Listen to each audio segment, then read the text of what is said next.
In an earlier lesson, I said storing a terabyte of data in a data center can cost 100 times more than doing this at home. Here we'll look at some of the reasons why. Let's firstly look at what data centers are used for. They house the IT systems which businesses rely on to operate.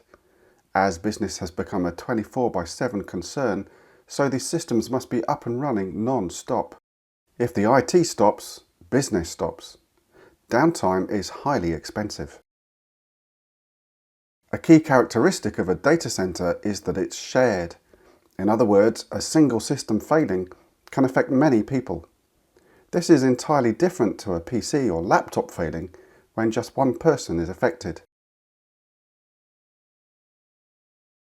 Equipment which is designed for data centers typically exhibit the following. High scalability. As the reliance on IT grows, so IT systems need to scale. For storage systems, a fundamental requirement is the ability to add capacity whilst maintaining uptime.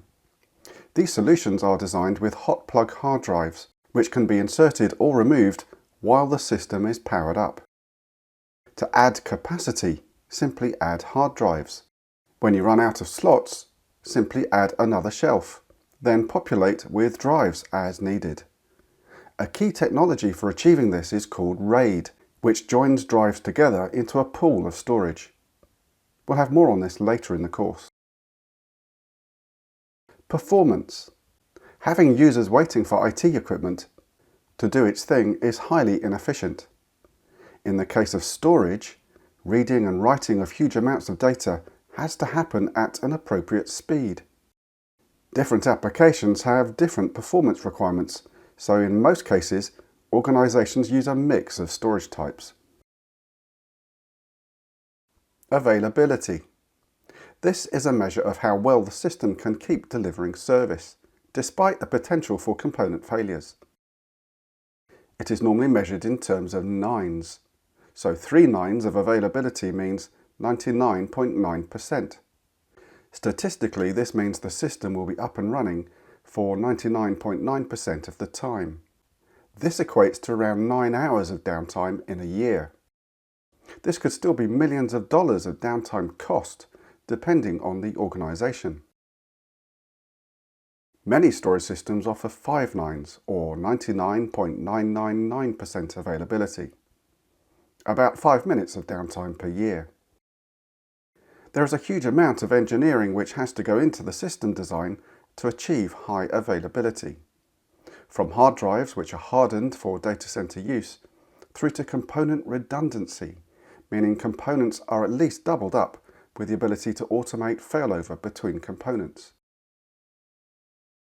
Most storage systems are designed with no single point of failure, meaning any single component can fail and the system keeps running. Manageability. In order to maximize uptime in data centers, the equipment is designed so it can be managed remotely. This means that for the most part, there are no humans working in data centers. Many systems adhere to industry standards, which means software tools can be used to manage equipment across many vendors.